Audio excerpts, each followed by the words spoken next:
Welcome back to Warcat Combat, and today in my Copycat series, I'm going to show you how you can fight like one of my favorite video game fighters of all time, Sagat from Street Fighter. Now, if you've seen my Copycat series before, when we try to copy or mimic our favorite fictional characters, I try to do it realistically. So you won't be seeing any tiger explosive moves or fireballs, but we're going to take some of his basic strikes and combos and learn how we can apply it in real life. Now, before we get started, let's do a little intro on Sagat. Who is he? What's his style? And did you guys know that he's actually loosely inspired by a real-life fighter? If you did, let me know in the comments. Now, Sagat is Street Fighter's token Muay Thai fighter. He's over 7 feet tall, so he's not your typical Thai fighter, but that allows him to have an explosive, long-range style when you use him in the game. Now, we're not all 7 feet tall, and again, for a Thai fighter, it's not very typical. But we can borrow that mentality of dominance for reach and power. And because of that reach, even though we're not all 7 feet tall, we can adopt that long-range style. So his common basic attacks actually are devastating on their own. I remember I used to just spam his fierce punch and fierce kicks. That would annoy a lot of my opponents when playing. So first step when you're practicing punching in general, whether you're trying to train like Sagat or any fighting style, you want to practice keeping your hands up. Now, Sagat likes to keep his hands up high. I mean, this is a typical Muay Thai guard. So with your hands up high, we're going to focus on our long-range punches from this position. And Sagat likes to throw that step-in power jab. So you want to practice that power jab. You step in and follow through with your hip, shoulder, and fist with the lead hand. So in this case, I'm right-handed. My lead hand is going to be my left hand. That means my left foot will step in as I throw the jab. Your punch should be seamless. You don't want to go 1, 2, because then that's going to be what we call telegraphic. It gives it away. You want to be able to be seamless, so you want to disguise your punch with your movement. So I'm going to step in smoothly and follow through with a nice snap with that jab. Again, make sure you get that full rotation on your shoulder when you throw that jab. So that's your long-range jab, just like Sagat. Now, we use that same principle, at least in the punch and keeping our hands up, with the fierce punch. In this case, we're throwing a cross. We're doing a long punch like Sagat, so we're going to throw our cross. We're going to lead with our fist. So notice my hand just leads from where I am, and I just follow through hard and make sure I do that same shoulder rotation for the cross. And notice I also pivot my foot in the rear so that I get full rotation in the hip, generating a long-range shot.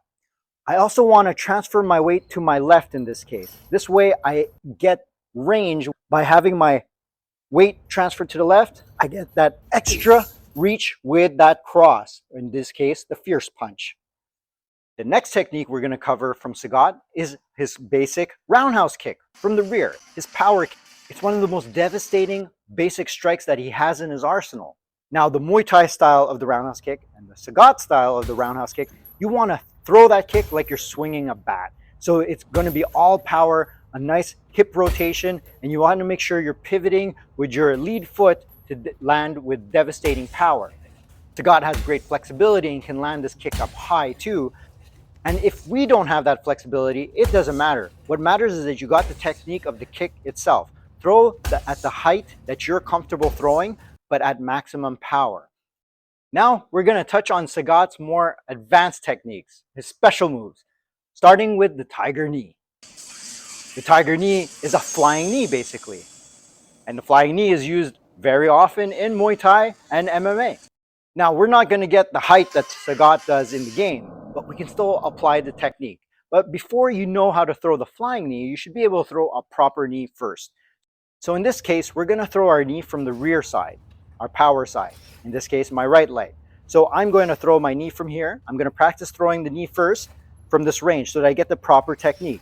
Notice I drive my knee forward and I almost point my toes downwards. This way it's landing almost like a spear. You want to create an arrow with your knee. In this case, I'm aiming for perhaps the body of my opponent, the sternum, the abdomen, maybe even the chest. Now that we got the knee down, we're going to practice the flying knee. So there's a jump in this maneuver. You're going to skip, in this case, realistically. Again, we can't fly across the screen like Sagat does, but we can leap a little bit forward, but it's more of a skip. So we're gonna skip with our left foot. So we're gonna jump up a little bit with our lead foot to land the knee. Now, typically we don't wanna leave our feet in a fight, but with the flying knee, you wanna set it up so that you make it look like you're going for maybe a punch, and then that allows them to flinch, opening them up to put their guard up high, and then you can land that flying knee, which comes down a little bit lower. Now, it works best on an angle too. That way you're off-centered from your opponent so that it's harder for them to counter you. Because the last thing you want is to eat a punch while you're throwing this flying knee.